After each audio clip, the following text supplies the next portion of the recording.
Hey everyone. So, I'm going to try to glue my thoughts together because I went to an amazing 420 party last night and I'm still a little exhausted. Everything in moderation. I didn't go crazy, but I don't smoke often. And so, between that and very long day contributing to the party, I'm a little bit tired, but so first I want to explain to you that this is not to target any specific race of people or demographic of people. It just is what it is, and I feel like it's something that needs to be talked about and communicated in order for people to heal and for America to advance together as a stronger social fabric and a stronger nation. So I don't know where to start with this. Okay, little background about me. If you were to see me in public, you may see me several different ways. Most people see me as just because of skin color and the way I carry myself. I can articulate very well because whenever I hear a word, instead of going ooh, I look it up and add it to my vocabulary. Even though my formal education is only a high school education, a lot of people think that I am college educated because I'm self-educated. I'm constantly self-educating. That's just what I'm into. So in public, I may present as a privileged white person because that one always, makes people feel better about themselves when they haven't done the work and they want to stay stuck in their trauma. To judge, to look out at other people that we perceive as having more than us, and never considering that perhaps they had to do a lot of work to get there. It's part of the American pity culture where we're supposed to hate whoever we perceive as having more than us because they're the rich people. And then, of course, the poor people aren't entitled at all. That's not thinking that everything should just be given to you. But so that's another thing about me, completely self made and left home very young and had no support. And it was a real survival move leaving my small town, which was Toledo, Ohio.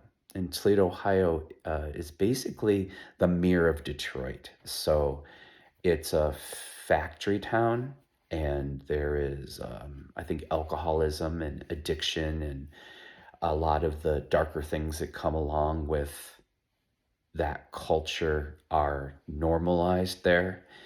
And I also grew up in an all black neighborhood. Best friends were black. Um, Experienced all the great parts of the black culture in the 70s and 80s and all the dark parts of the culture, including not being black and being consistently having my ass kicked and being the only white person on the bus instead of the only black person on the bus.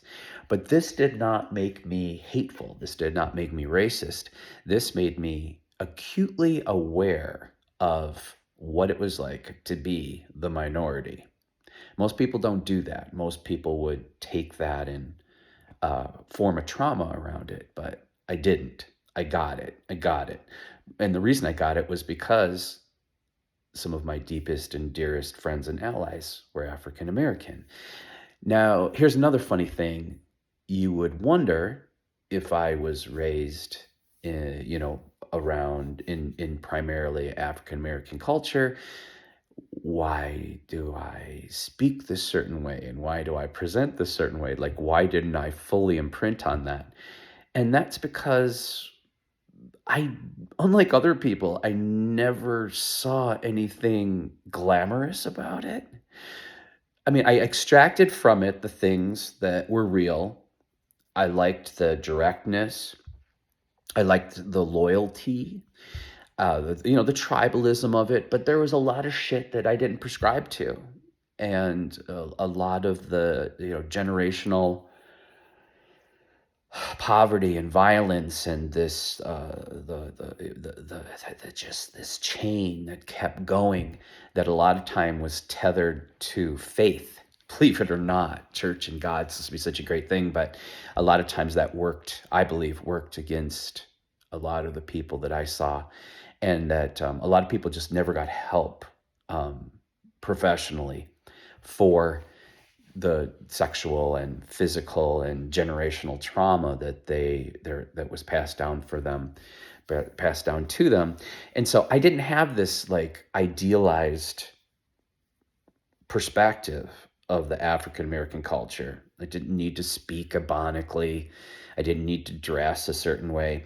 I was me. I was an individual. I've always been an individual. And back then, I was really into new wave and punk rock, and it was really funny because the African American culture, the blacks that were around me, hated that.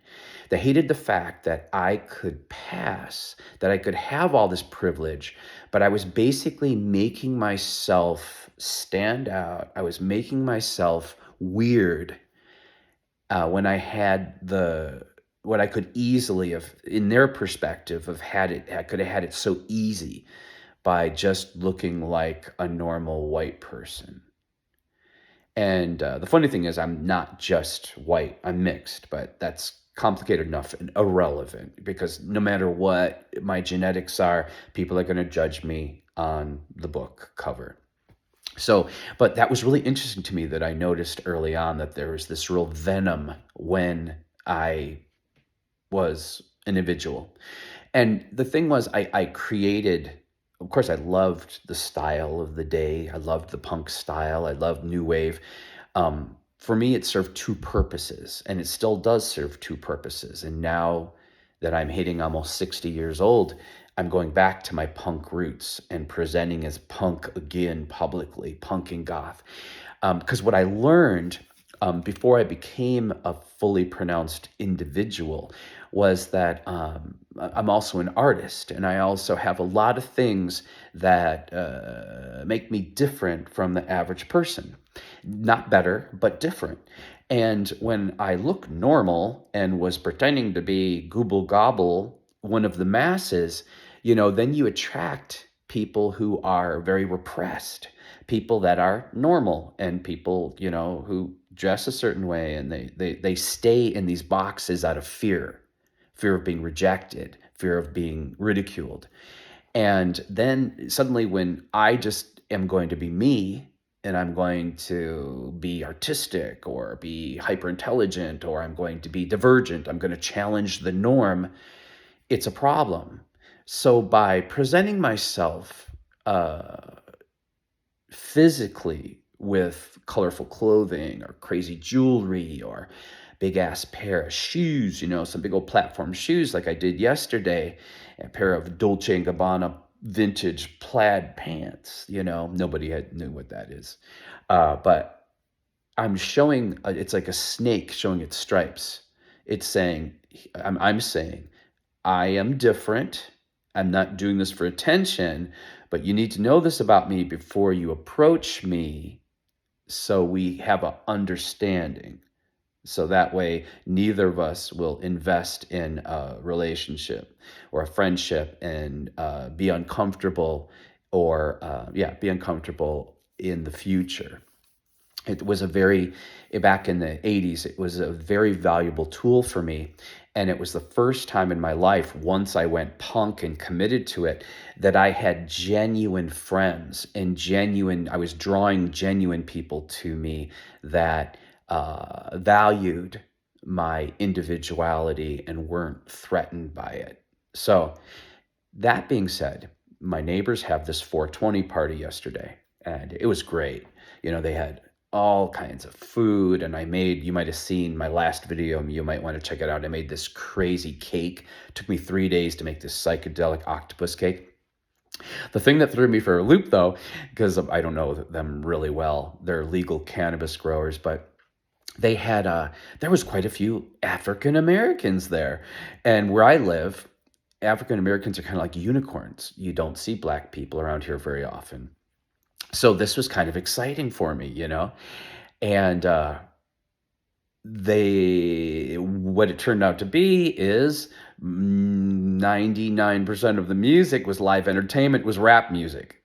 Now, it's not something I connect to.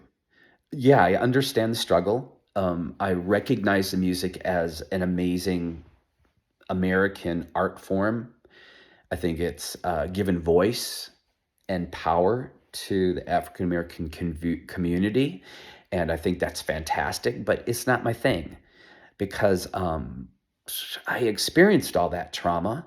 I know what it's like to come from nothing and get to where you want to go to. But I didn't hold on to it. Like it's not my story anymore.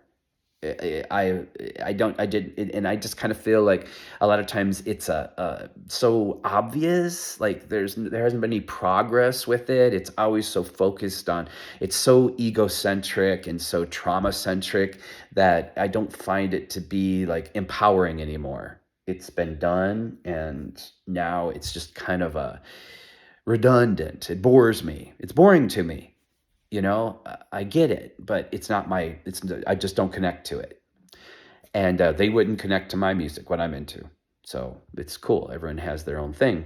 But when I go out in public, I'm a really kind, good person. And the one thing that I noticed right away with the black folk that were at this barbecue, and you have to understand, mountain people around here, because this is North Central California, everyone is totally chill. If anything, there's this hyper liberalism here that just is kind of saccharine sweet. It's ingenuine. And so these folks couldn't have been in a safer, more accepting space. And even though I wasn't into the music, I was still incredibly receptive, and I was also really respectful because they're artists and it's music, and you got to be cool about that, and because they're giving, and it's all cool. And but I also was pretty freaking high. But that being said, the black folk who were at this barbecue were real assholes. They were assholes. The women were assholes. The men were assholes. And it was just so sad because they were in this beautiful environment with all this free food and all these good people. And they were so holding on to their trauma, their generational trauma, that they couldn't recognize a paradise when it was in front of them. They couldn't recognize a safe space where they could have actually mingled and talked to and shared with people. Instead, they were in their little compartments and they were all judgmental and shut down. And they kept giving me the stink eye and then doing just bad manners. It's funny because it's just bad. It's just poor social skills, and I use the word poor social skills, and they think that being arrogant or being cunty is cool. It makes them look like they're above you or something, and they don't realize how badly that makes them look and how immature and how like literally ghetto it is. So I'm going to give you some examples. So they were giving away raffle tickets. And so there's like my friends with me. I'm there. We're like in this informal, like in front of the raffle guy. And brother walks up and it like sees there's two people waiting to get a raffle ticket, walks in front of us to get the raffle ticket. So there were two bads there. First of all, the guy shouldn't have given the raffle ticket to him. He should have recognized that there was a line there and proceeded appropriately. And then like it was just so disrespectful, but it showed how powerless this guy was. He was so powerless, and this is the way he thought it made him powerful, that he's going to break the line and go in front of us to get this stupid little raffle ticket that's going to get him a t-shirt. And I just thought, how poor. It's just so ghetto. So ghetto. And I almost said something to him because I probably am old enough to be his grandfather. But then, you have to choose your battles, and, like, would he get it? If he's at that level, would he even get it? or would I just be further traumatizing him? And then, yeah, lots of other examples. I was, I go around, I try to make conversation, but in my eyes, they saw two things. They saw someone who was an individual because I was wearing like bright clothing, some funky ass clothing. They saw someone, and they saw someone who was confident and confident in a way that they were really unfamiliar with because it wasn't that machismo, like, oh, I'm a man, so I gotta act a certain way, and I gotta wear dark clothing, and I gotta follow. I gotta follow. So it threatened them. It really threw them off, and the best they could do was to be really closed down and really antisocial. And it was sad. It was really disappointing because they had no idea that that I understood them on such an intimate level, that their uncles and aunts and grandparents were my best friends at one point, and that they had formed an idea from their trauma, and it was literally keeping them from having a good time, relaxing, and taking in the beautiful mountain air and the good food and good people, and maybe making a new friend, who actually has a lot of wisdom and has a lot of connections and actually has a lot of actual power and finances. They shut out opportunity on so many levels because they haven't done the work to heal whatever that is, whatever that trauma is that they're carrying, that they have made it real when it's not even real. They're unsafe even when they're in the safest, most benevolent environment. And the reason I'm bringing this up is, um, well, for the obvious reasons. I've put them in here. Like, what are bad manners? What are bad manners? Bad manners is when someone's being kind to you and you can't be kind back to them. When you have made the decision to go into a social setting and then you're not going to socialize. If you're going to walk up to somebody, to make conversation with someone that you're familiar with, it's really simple. You introduce to yourself to the person that they were speaking to. You don't ignore them and act like you're some kind of queen because, you're not, this is someone that you're unfamiliar with. These are basic social skills. And, I didn't come from royalty. I had to watch TV. All you do is watch TV and watch movies, and you will learn these basic social skills. That's where I learned them. My parents didn't teach them to me. And yeah, and manners, like basic manners. This is what shows that's what show people where you are in your evolution, especially demographically. Graceful people who have grace usually have cash. People who act like shit, people who have poor manners are poor.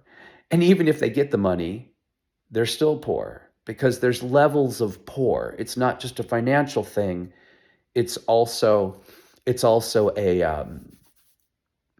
soul thing. It's a soul thing. And when you're actually confident, when you're a man or a woman, when you're an adult, you don't act like a selfish child and you don't act like an arrogant ass. And that's what these folks were acting like. They were acting like uh, hateful. It was, everyone talks about racism, but what is always perplexes me is why is it that racism is always considered a one-way thing? I think racism in America is definitely a two-way mirror. And what they were doing is they were the racists at the party. They were the racists. And it was obvious and it was sad. It was sad for me. It was sad for me because I would have loved to have talked to them. I would have loved to connect with them. I would have loved to tell them stories about, you know, the old days, growing up the way I grew up, and the parties and the simplicity, but the loveliness of actual community. But that was all, it wasn't going to happen. So that's what this video is about. And I hope that it had continuity and it makes sense, because obviously if I made a video about it, it upset me and it concerned me. And so if you are dealing, if this makes any sense to you, if it resonates with you, if you saw me at a party and you're like, oh, that privileged white fag, now you know. Maybe you don't know shit. Maybe your life has been so limited that you don't know anything yet. Maybe you're still an infant, and maybe you need to just chill out and give people a chance. And if someone's being kind to you, learn boundaries. If you've been hurt and taken advantage of, well, that's part of the process of healing from trauma. And as an adult, you can learn to set boundaries, and then you'll be safe. And you're in a public space, so not a lot's going to happen to you probably in a public space. You got to work this stuff out, and that's going to take you further in life than anything else. And it's going to open up connection, opportunities, and you're going to learn things. You're going to learn things about other people. You're going to learn things about yourself, and you're going to mature, and you're going to grow, and you're going to have a lot more access to resources. That's it. Have a great day. Take care.